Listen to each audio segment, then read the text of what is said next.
João capítulo 11, verso 44. Ali, ó. Eu virei para cá porque está aqui para a gente ir mais rápido, ó. E o que fora defunto saiu, tendo as mãos e os pés ligados com faixas, e o seu rosto envolto no lenço. Disse Jesus: desligai-o e deixai-o ir. Pode sentar. Glória a Deus. Irmãos, é extraordinário demais esses 4 evangelhos, escritos cada um por um homem diferente.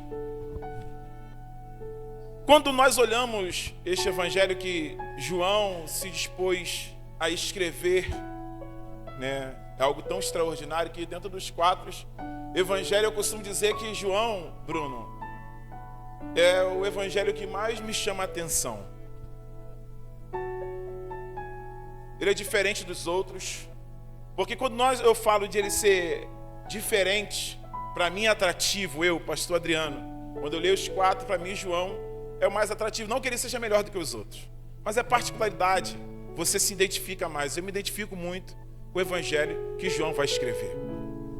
É bem porque os 3 primeiros evangelhos, Mateus, Marcos e Lucas, esses 3 evangelhos primeiros que compõem o Novo Testamento, eles são chamados evangelhos sinóticos. Por que, pastor, evangelho sinótico? Evangelho sinótico porque eles têm a mesma visão de alguns assuntos, de uma mesma história. Se você pegar em Mateus, Marcos e Lucas, tem histórias que você vai encontrar nos 3 evangelhos, mas você não encontra em João. Então por isso Mateus, Marcos e Lucas são chamados de evangelhos sinóticos. Pastor, mas a mesma história nos 3 evangelhos? Sim, as 3 histórias no mesmo evangelho. Por quê? A mesma história nos 3 evangelhos. Cada um escreveu para um público diferente. Mateus vai escrever para um público judeu, Marcos para um público romano, Lucas para um público grego. Cada um deles foi escrito para uma pessoa, para um público diferente. Mateus quer provar para os judeus que Jesus é o rei, o Messias. No entanto, se você ler os evangelhos segundo escreveu Mateus, você vai ver que Mateus usa muito a expressão, dizendo, ó, segundo escreveu o profeta, ou segundo escreveu Moisés, segundo escreveu Isaías. Por quê? Ele quer provar para o seu público que Jesus é o rei. Então Marcos vai escrever para um público romano, Lucas para um público grego. Interessante que Lucas vai apresentar para os gregos o homem perfeito, a perfeição do homem, Jesus Cristo, o homem perfeito. Por quê? Porque os gregos buscam dentro da filosofia a perfeição. Deixa eu fazer uma pose aqui. O público grego vai buscar a perfeição dentro da filosofia. Então Lucas ele vai escrever para esse público que está procurando a perfeição. Ele apresenta Jesus como um homem perfeito. E é lindo porque quando eu falo de Lucas, Lucas ele tem uma preocupação extraordinária, porque ele vai tentar de uma forma escrever de uma ordem cronológica as histórias de Jesus. Vai tentar.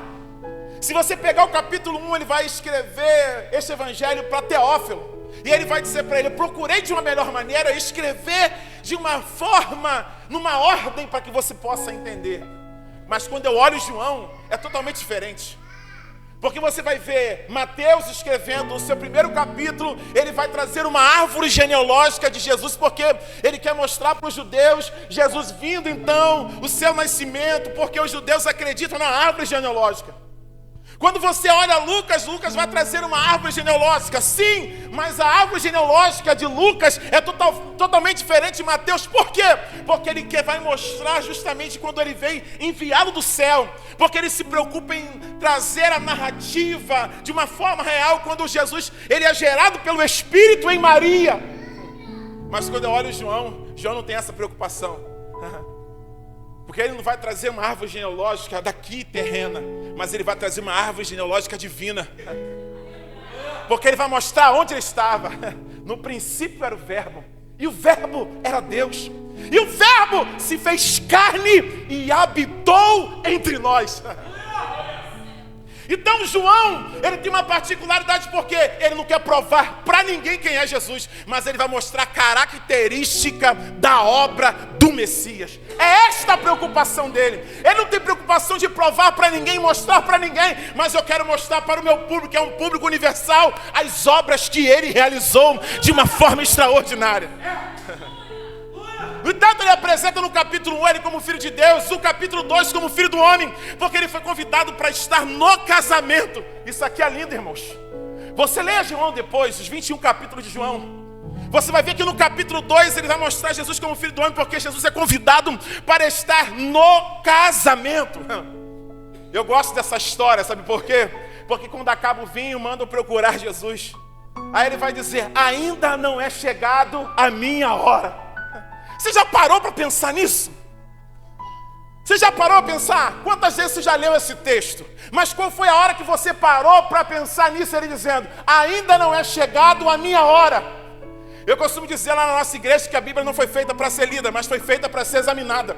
Porque o próprio Jesus ensinou isso, examinar as Escrituras. Ele não disse para você ler as Escrituras, ele disse examina. Examinar totalmente você ler. Quando você começa a examinar, você passa a prestar atenção no que aquilo está escrito.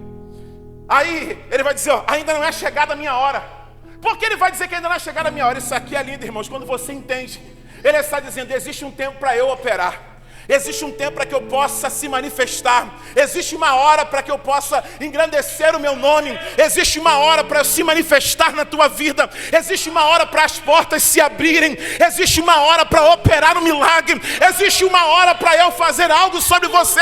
Não é a hora, ele está dizendo, não é a hora que vocês querem. Não é a hora que você está pedindo. Não é a hora que você quer que eu acho que eu vou fazer agora, não. Ele está dizendo, é no meu tempo, é na minha hora, é do meu jeito. Eclesiastes 3.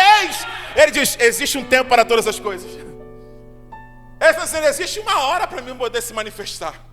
Ele está dizendo, não adianta você querer fazer biquinho. Não adianta querer você não voltar mais à igreja. Não adianta você não querer cantar mais. Não adianta você querer, não vou pregar mais achando que isso vai mudar o decreto de Deus para a tua vida. Porque ele já disse que existe um tempo. Ei, meu irmão, quando ele está dizendo existe um tempo, porque quando chegar a hora dele querer fazer, o momento dele se manifestar, ele está dizendo, ninguém pode impedir o que eu tenho para fazer quando chegar a minha hora. Você entende que existe a hora dele poder fazer. Não é do meu jeito, mas é do jeito dele. Pastor, Deus pode fazer? Pode fazer do teu jeito. Só que eu não posso questionar Deus depois, porque ele fez do meu jeito. Primeiro que Isaías vai dizer no capítulo 55, os seus caminhos são mais altos do que os meus caminhos. Os teus pensamentos são mais altos do que os meus pensamentos. Sabe o que Isaías está querendo dizer, Senhor? Eu penso dessa forma, mas o que o Senhor pensa é além do que eu te pedi. É isso que Isaías quer dizer. Isaías está querendo dizer para o Senhor, não é do meu jeito, eu até quero assim. Aí o escritor de Provérbios vai dizer, Senhor, muitos propósitos há no coração do homem, mas o que permanece é o conselho do Senhor. Ele está dizendo que o escritor de Provérbios, eu faço planos, eu arquiteto um monte de coisa, eu acho que vai ser desse jeito, eu acho que vai ser dessa forma. Aí eu fico tentando imaginar Deus olhando para baixo dizendo, meu filho, você está achando que é assim, mas você não entende, o que eu planejei para você é maior do que você está escrevendo. O que eu tenho que fazer, pastor? Deixar ele agir, deixar ele se movimentar do jeito que ele quiser. Eu lendo esses dias, Ezequiel 37, fui ministrar numa igreja aqui em Vila de Cava, e o Senhor me deu essa palavra de Ezequiel 37 e fui ler.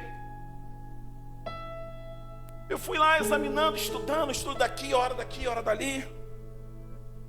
Aí eu li aquele texto, que o Senhor pergunta para Ezequiel assim, tu crê que esses ossos podem reviver? Qual era a resposta de Ezequiel?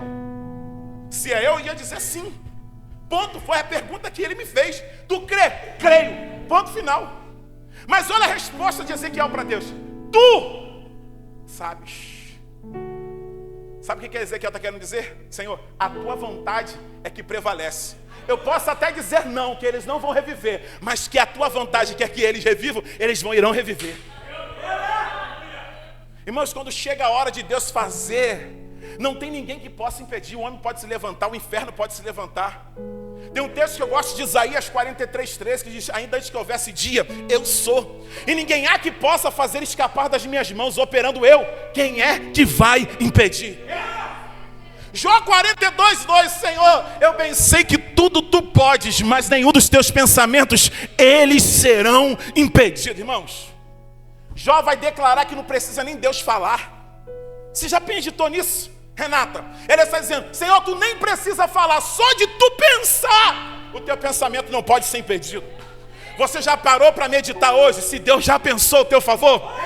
Se Deus já pensou, nem falou, mas Ele já pensou ao teu favor. Ei, Ele está dizendo: eu já pensei ao teu favor. O inferno até está se levantando para não se concretizar, mas eu já pensei. E só de Deus pensar, Salmo 91:11: aos teus anjos dar a ordem ao teu respeito. Aí você vai ver que a hora vai embora. Senhor, o sangue de Jesus tem poder. Presta atenção. Então Jesus vai fazer o milagre naquela festa de casamento, naquelas bodas, que acabou o vinho. Mas chegou a hora que ele disse: ó, vai lá, enche essas talas de águas. Irmãos, enche lá e leva para o mestre-sala. Quem encheu, pastor, sabia que era água. Bruno, quem encheu, sabia que era água. João vai dizer isso. Ele vai levar para o mestre-sala, o mestre-sala experimenta, Renata. Deixou o melhor vinho para o final. Pensa comigo. Quando eu olho o capítulo 3, Nicodemos vai atrás de Jesus porque ele ouviu a fama de Jesus. Nicodemos no capítulo 3 vai atrás de Jesus porque ele ouviu a fama de Jesus. Mas que fama? Se o primeiro milagre que Jesus fez foi qual? Transformar água em vinho. Como é que ele conseguiu ouvir de Jesus? Pensa comigo, raciocina comigo. Sem pecar, porque eu posso. Os textos bíblicos. Quem viu o milagre foi quem que viu os garçons. Não foi assim? Enche de água e leva ao mestre-sala. Você imagina comigo, pastor? Vamos trazer para a nossa atualidade. Eu estou lá servindo, o camarada diz: vai lá, enche de água. Eu vou lá, enche de água. Agora leva para o mestre-sala, ele experimenta, é vinho, não é água. Mas eu enchi de água, mas não é água, é vinho. Aí eu chego em casa: poxa, amor, eu fui na festa que eu servi hoje. Você tem que ver a festa. O vinho acabou, de repente me apareceu lá Jesus de Nazaré, o filho de José. Sabe quem é? De Maria? Sei. Rapaz, ele mandou eu encher as talas de água. Quando eu enchi de água, eu levei para o mestre-sala. O mestre-sala experimentou, era vinho, não era mais água. Que é isso? Ele fez o milagre. Aí você pensa comigo, aí já tem a outra mulher, já, vamos falar hoje, fazendo o cabelo no salão. Minha esposa chega: ó, meu marido foi numa festa. Meu marido foi numa festa de casamento. E quando ele chegou lá, Jesus de Nazaré, sabe quem é? O filho de Maria, de José. Sei quem é, ouço tanto falar dele por aí. Então, ele mandou meu marido encher as talas de água. Quando ele encheu, levou para o mestre-sala. Quando o mestre-sala experimentou, não era água, era vinho. A mulher já contou no salão. Aí a dona do salão já vai contar para outra, já vai contar para outra. Aí Nicodemos ficou sabendo da fama de Jesus. Como é que ele ficou sabendo? Alguém contou. Aí Nicodemos disse assim: eu preciso encontrar ele. Nicodemos levanta de madrugada para se encontrar com o Senhor. Isso aqui é lindo, irmãos. Isso aqui é algo tão extraordinário. Isso aqui serve para nós que estamos aqui como igreja ser evangelistas. Porque as pessoas só entram por essas portas se eu abrir minha boca e dizer aquilo que Jesus está fazendo. As pessoas só entram por essas portas se eu abrir minha boca e dizer o que Jesus está fazendo. Te provo na Bíblia, Marcos capítulo 5. Jesus vai expulsar o demoniado de Gadareno.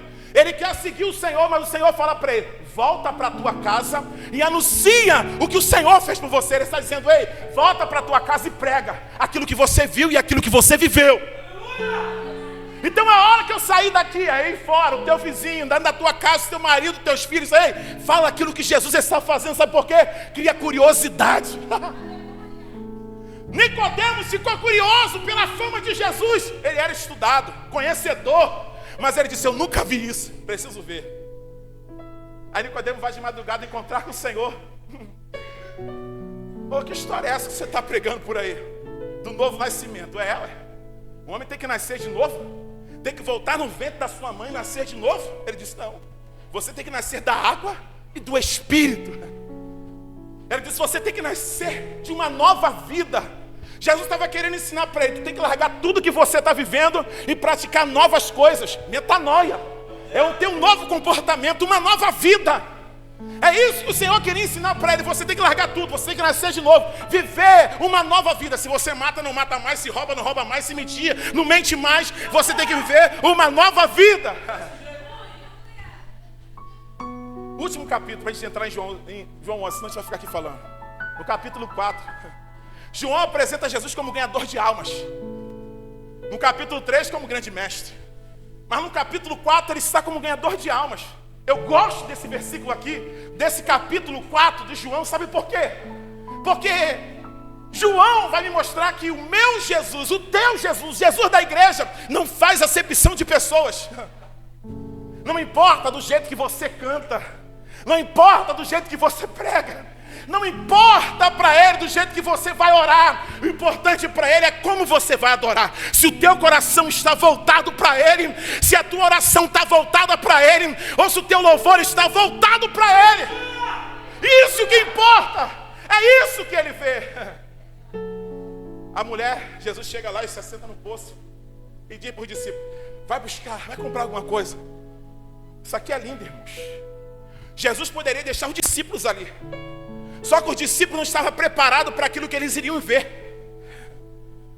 Existem momentos que o Senhor tira pessoas, afasta, porque não estão preparados para ver o que Jesus vai fazer. Está na Bíblia? Está. Vou te mostrar. Você lembra lá quando Jairo chegou até Jesus? Vai na minha casa. Não foi assim? Jesus está indo para a casa de Jairo, vê a mulher do fluxo de sangue, toca Jesus, Jesus para. Jesus cura a mulher do fluxo de sangue. Aí vem o mensageiro e vai dizer para Jairo: não importuna mais o mestre, mas a tua filha morreu. Só que Jesus continua a sua caminhada indo para a casa de Jairo. Quando Jesus chega na casa de Jairo, o que ele vai fazer? Manda tirar todos que estavam chorando. Tira de dentro da casa todos que estavam chorando. Vai todo mundo embora. Eu quero aqui o pai, a mãe, Pedro, Tiago e João. Jesus não poderia fazer um milagre com todos que estavam ali, mas ele mandou tirar, porque nem todo mundo está preparado para ver o que Jesus tem para fazer. Então existem horas que Jesus afasta pessoas da tua vida, tira do teu caminho. Sabe por quê? É porque Jesus quer fazer algo extraordinário e aquela pessoa não está preparado para ver o que Jesus tem para fazer. Vou te dar outro texto para não falar que é heresia. Você lembra de Abraão? Abraão, tu será pai de uma grande nação. Sai da tua terra, da tua parentela e vai para um lugar que eu vou te mostrar. Abraão foi, mas levou Ló com ele. Ele disse para sair, deixar todo mundo. Ele que tinha que ir embora. Mas ele levou Ló. Presta atenção, se você ler do capítulo 12 em diante de Gênesis, você vai ver que houve briga entre os pastores de Abraão. Os dois eram prósperos. Os dois cresceram. Porém, tinha um que tinha uma promessa. É esse o diferencial. Você vai ver que os dois brigaram. Ele disse: se você escolher a direita, eu vou para a esquerda. Mas se você escolher a esquerda, eu vou para a direita. O seu sobrinho olhou, viu o pasto verdejante de Sodoma e Gomorra e disse: aqui. Abraão ficou no deserto, mas não tem problema. Por quê? Abraão tem uma promessa. E quem tem promessa até no deserto prospera. Você vai ver que depois dessa história de Ló se distanciar de Abraão, você vai ver que Deus refaz a promessa para ele. Por quê? Porque ele se afastou de quem não era para estar. Então existe um momento que Deus vai afastar das nossas vidas quem não é para estar do teu lado. Porque o que ele tem para fazer é extraordinário. O que ele tem para realizar é extraordinário. Não sou eu que estou dizendo, é a palavra. Ele disse: eu tirei, ele tirou, sai todo mundo embora. Todo mundo foi embora. E Deus chegou, e Jesus chegou e operou um grande milagre. E levantou a menina ressuscitou. Ele disse: agora alimenta o seu milagre. Mas vamos lá. Jesus chegou no poço, se assentou, a mulher samaritana veio. Irmãos, essa história é uma história que me mostra para mim, mostra para você. Não importa quem você é, não importa de onde você veio, o que você fez antes de vir para o culto. Não importa para ele. Pastor, eu vim aqui, eu menti, eu roubei, adulterei. Antes de vir para cá, fiz um monte de coisa errada. Não importa. O importante é que você entenda que ele não faz acepção de pessoa, porque o evangelho não exclui, o evangelho atrai, o evangelho acolhe, o evangelho é amor. E ele vai me ensinar isso aqui. Ele se assentou lá. A mulher samaritana veio, irmãos. Me dá água. Ela já vai tomar um susto. Irmãos, quem tem problema com o outro, sempre anda no automático. Sempre tem uma má resposta para dar para alguém, porque acha que aquela pessoa vai julgá-la. Então você já anda no automático. Mas eu gosto disso porque Jesus sara. Jesus cura. A mulher, como é que pode tu, sendo judeu, comunicar comigo que sou mulher samaritana? Ela estava no automático, porque todo mundo apontava ela. Tu não tem como pôr água no poço, porque tu não tem balde, não tem corda. Aí Jesus, frasear rápido. Se tu soubesse quem é que te pede água, tu lhe pediria, ele te daria água viva. Aí ela vai falar, mas tu é maior do que o nosso pai Jacó, que bebeu do poço, furou, bebeu, deu para os animais. Mulher, da água que eu te der, tu nunca mais vai ter sede. Rios de água viva vai fluir no seu ventre. A mulher tomou impacto. Me fala, pois, aonde tem essa água, porque eu não quero mais voltar aqui. Na realidade, Jesus queria era simplesmente libertar aquela mulher. Porque existem pessoas que ficam presas em palavras. Tem pessoas que ficam presas em atitudes de outrem. E a pessoa não consegue se levantar, se erguer. Acha que não tem mais jeito, não tem mais capacidade, não adianta, que acha que não vai avançar. Não é porque alguém liberou uma palavra positiva, mas a pessoa liberou uma palavra negativa, como aquela mulher sempre ouvia: você é samaritana. Existem pessoas que estão presas espiritualmente por palavras. Te mostra a Bíblia. Né? Você lembra do gigante Golias? Quem era Saul? Antes de ser rei, era rei. Antes de ser rei, ele era guerreiro. Saul, antes de ser rei, era guerreiro. Quando Deus falou para Samuel ir até a casa de Jessé, ungir dos seus filhos para ser rei, Samuel ungiu o primogênito de Jessé.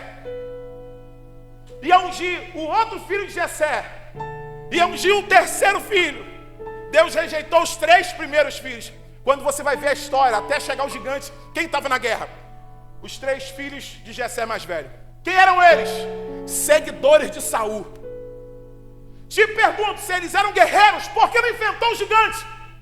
Se você pegar no capítulo 17, você vai ver que o gigante se levantou durante 40 dias. Afrontava de manhã e afrontava à tarde. O que isso? O povo aderiu. Psicologicamente estavam abalados. Sabe por quê? Palavras. Você entende isso? Aquela mulher samaritana tinha palavras lançadas para a vida dela, que prendia ela. Palavras tipo: você não vai conseguir. Para que você está tentando? Já tentou várias vezes, você vai tentar de novo. Palavras para quê? Para poder te prender. São palavras do diabo. Sabe por quê? O diabo sabe que se prender aqui, ele prende todo o corpo. Quando o gigante chegou lá, durante os 40 dias afrontava, ninguém se levantou. Por quê? Ficou com medo do gigante. Mas quando eu e você fizermos como Davi, não dar ouvidos ao que o gigante está dizendo, mas entender que quem está com você é maior do que o gigante. Ei, meu irmão, não vai ter palavras que irão te parar. É isso que Jesus mostrou para aquela mulher, Daniel. Ei, estão te apontando aí. Estão dizendo que você não é ninguém, que é uma prostituta. Porque o texto vai dizer mais à frente: me chama o teu marido. E ela vai dizer: não tenho marido. Ele disse: se você disse verdade, porque já teve 5. E o que você tem agora também não é teu. Jesus em momento nenhum apontou a vida daquela mulher.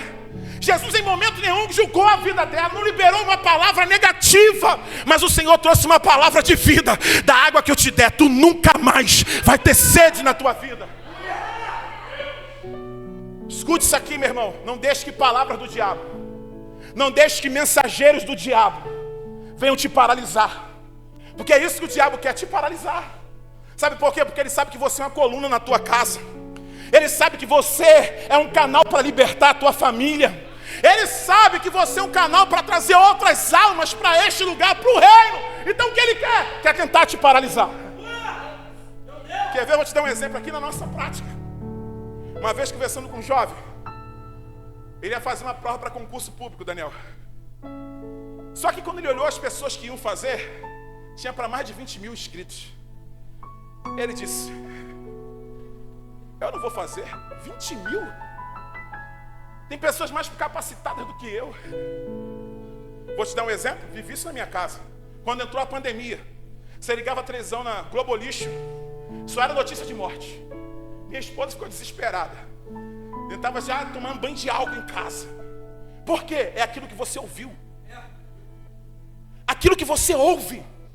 Entrou no psicológico. Quantas pessoas ficaram desesperadas?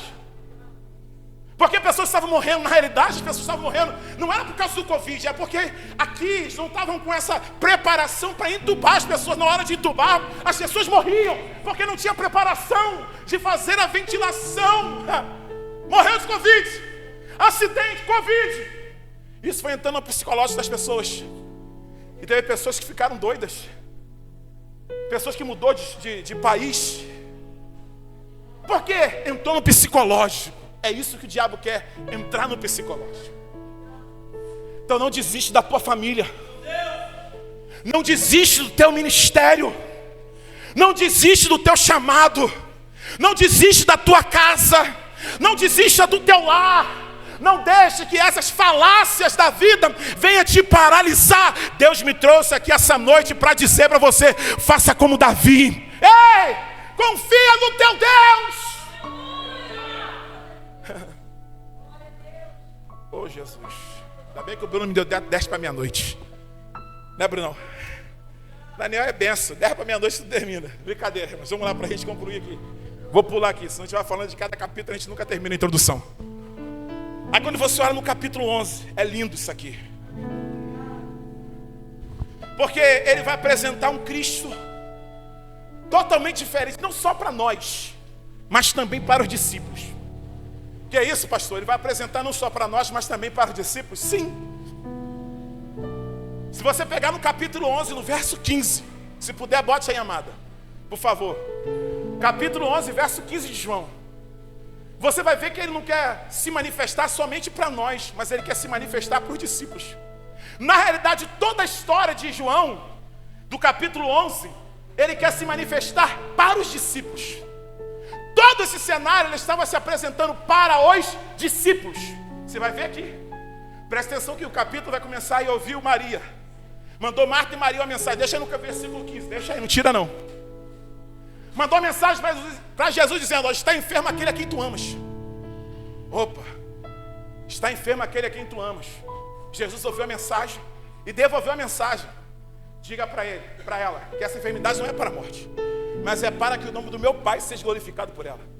Jesus ficou 2 dias no mesmo lugar ainda, Renata. Depois que ele ouviu a mensagem, ele permaneceu 2 dias. Mais uma vez, Jesus vai me mostrar que ele não faz as coisas no meu tempo. Ele não faz as coisas na minha hora.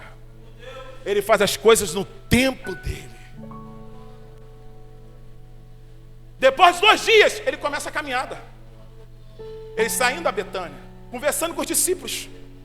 Senhor, se ele está dormindo, o Senhor vai despertar, ele está no sono. Aí Jesus diz abertamente: Lázaro morreu, mas nós vamos ter com ele. Nesse caminho aí, ele vai dizer que quem anda de dia não tropeça, quem anda de noite tropeça. Na realidade, Jesus estava querendo dizer para os discípulos que quem anda de dia, quem anda na vontade de Deus, do Pai, não tropeça.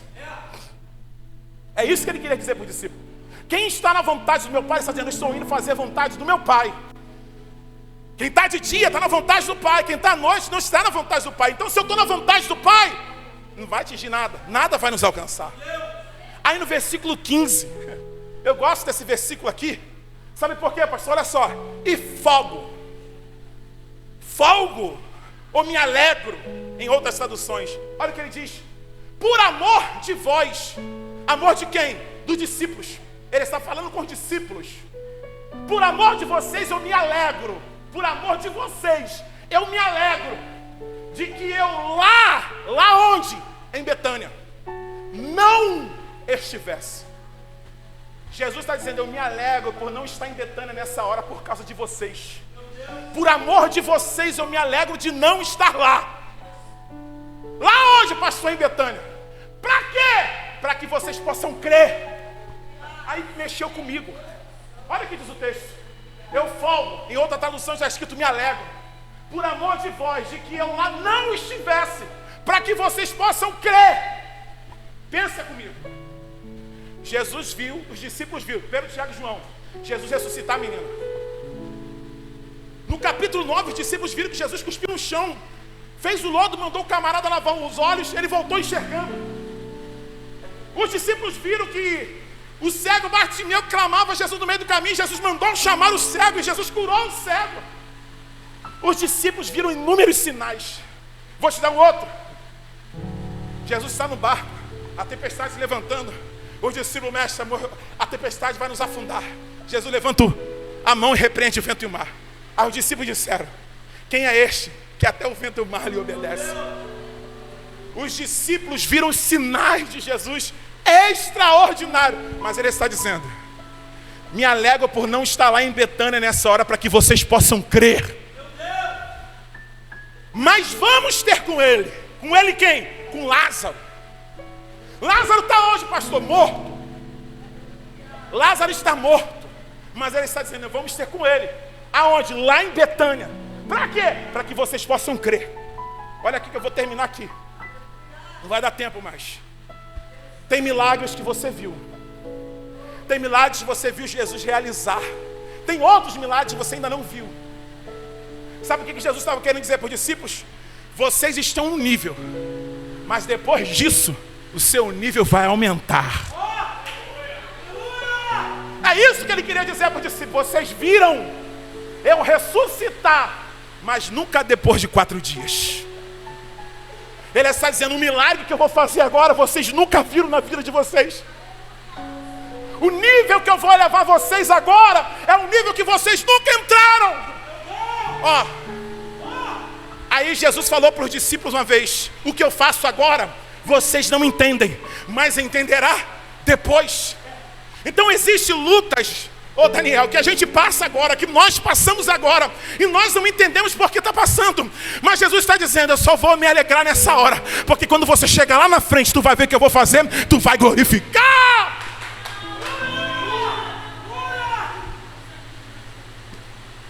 Quando Jesus chegou lá, meu irmão, 4 dias morto. Vamos adiantar aqui. 4 dias. Quando Jesus chega em Betânia, Marta fica sabendo que Jesus está em Betânia, pastor. E Marta vai correndo até Jesus. A primeira frase de Marta é: se tu tivesse aqui, o meu irmão não teria morrido. Em outras palavras, se tu me atendeste na hora que eu te chamei, ele não tinha acontecido nada disso. Vê se não parece com a gente. Senhor, por que tu deixou chegar nesse ponto? Por que, Senhor, tu deixou chegar nesse ponto que estamos hoje? Se o Senhor tivesse feito antes, nada disso tinha acontecido. Só que o mestre não trabalha do seu jeito. O mestre não olha com o seu olhar. O mestre enxerga sempre além. Vamos lá para a gente concluir. Quem é essa Marta? Essa Marta é mesmo que você vai encontrar em Lucas capítulo 10. Eu acho que é no verso 38. Aquela que quando Jesus chega na casa, Marta vai abrir a porta, Maria já se assenta aos pés de Jesus. Olha isso aqui, irmão. Marta abre a porta e Maria já está aos pés de Jesus. Quando eu olho no capítulo 11, Renata, Marta, ela sempre vai se diferenciar de Maria, e Maria sempre vai se diferenciar de Marta, porque uma está fadigada no trabalho e a outra está aos pés de Jesus. Marta vai chegar até Jesus: se tu tivesse aqui, meu irmão não teria morrido. Mas eu vou ressuscitar, ela disse, mas vai ressuscitar na ressurreição dos últimos dias. Show! Quando Marta chega até Maria e diz assim: ó, o mestre está aí. Ela vai correndo até o mestre. A primeira frase dela é: se prostrar aos pés de Jesus. Senhor, se tu estivesse aqui, o meu irmão não teria morrido. Quando você vê João capítulo 12, versículo 1, 2 e 3, você vai ver que Jesus chega 6 dias antes da Páscoa. Tem uma festa, o povo está se alegrando por causa da ressurreição de Lázaro. Você vai ver que Marta está servindo. Maria pegou lá um óleo e estava ungindo Jesus. Sabe o que é isso? Há crentes e crentes Tem aquele que chega para Jesus, como é que é? Se tu não vai fazer o negócio, não, esquece que primeiro, para se aproximar de Jesus, precisa de adoração. Vamos lá. O texto vai dizer, quando Jesus chega em Betânia, disse: aonde o sepultaram? Senhor, já cheira mal porque é de 4 dias. 4 dias. Vou terminar agora aqui. Olha para mim, eu vou terminar. 4 dias. Jesus vai caminhando para o túmulo de Lázaro. Ó, para o túmulo de Lázaro. Você vai ver que no verso 39, 40 e 41, Jesus vai dizer assim, ó: tirai a pedra. Diga comigo, tirai a pedra. Tá fraco, diga, tirai a pedra. Olha para mim. Jesus, quando ressuscitou, ninguém tirou a pedra para ele, porque ele tem poder de dar ordem aos anjos: tira a pedra, ou dizer a pedra seja removida. Mas no túmulo de Lázaro ele pediu para tirar a pedra. Sabe por quê? Aquilo que é para mim fazer, ele não vai fazer. A pedra somos nós que temos que tirar. Aquilo que é para você fazer, Jesus não vai fazer essa noite. Ele diz: qual é o milagre? Ele está dizendo: você tira a pedra e eu ressuscito. Ele está dizendo: você tira a pedra e eu realizo o milagre. Fica de pé.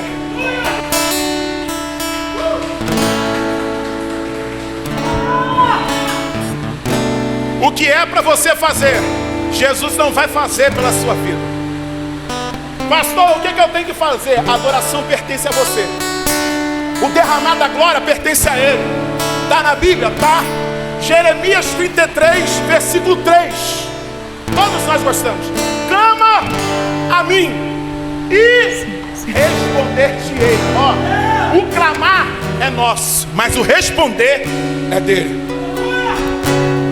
Então hoje, essa noite, você vai clamar. Para quê? Para recarregar a sua vida. O Senhor te trouxe aqui nessa quarta-feira, meu filho, para recarregar a tua vida, para recarregar para você continuar a semana como? A todo vapor. O que eu preciso? Abre o teu bocão, manda a glória para cima, que Ele vai derramar glória sobre a tua vida. Faz a tua parte. Qual é a tua parte? A minha parte é adoração para Ele. Ele disse para a mulher samaritana: o Pai está procurando os tais que assim o adore em espírito e em verdade. Então é esse momento que o Senhor preparou para te recarregar. O que você vai fazer? Tu só vai abrir a tua boca e adorar, meu irmão. Não sei qual é o jeito que você vai adorar. Se você é batizado com o Espírito Santo, fala em língua. Eu não sou batizado, abre a boca para ser batizado com o Espírito Santo. Pastor, eu preciso ser renovado. Então é esse momento que o Senhor reservou para renovar a tua vida, para recarregar a tua bateria. Então você já pode começar a dar para Ele a tua adoração, porque enquanto você está adorando aqui no culto, o Senhor está trabalhando ao teu favor, meu irmão. Enquanto você está adorando aqui no culto, Deus está trabalhando ao teu favor. Abre a tua boca para adorar, abre a tua boca para glorificar. Se você tem glória, dá glória. Se você tem aleluia, dá aleluia. Se você tem louvor, dá louvor. Se você tem língua estranha, dá língua estranha. Abre a tua boca e dá para Ele a tua adoração.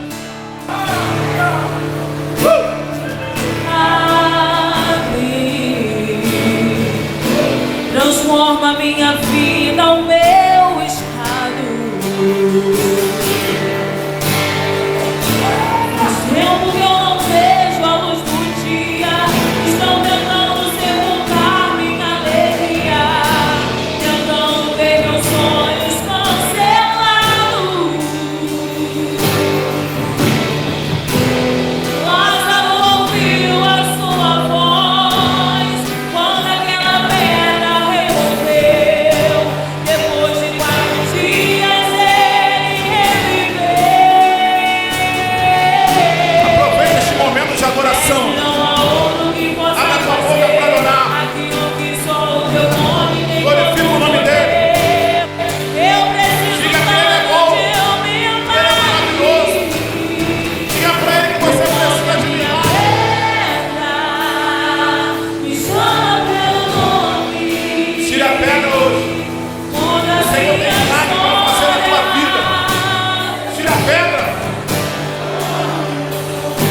transforma minha vida, me faz um milagre, me toca nessa hora, me chama para fora, ressuscita-me.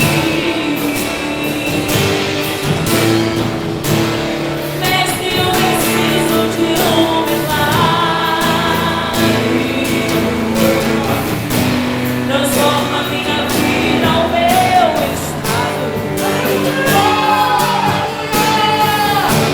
Faz tempo que eu não vejo a luz do dia, estou tentando levantar minha alegria, tentando ver meus sonhos cancelados.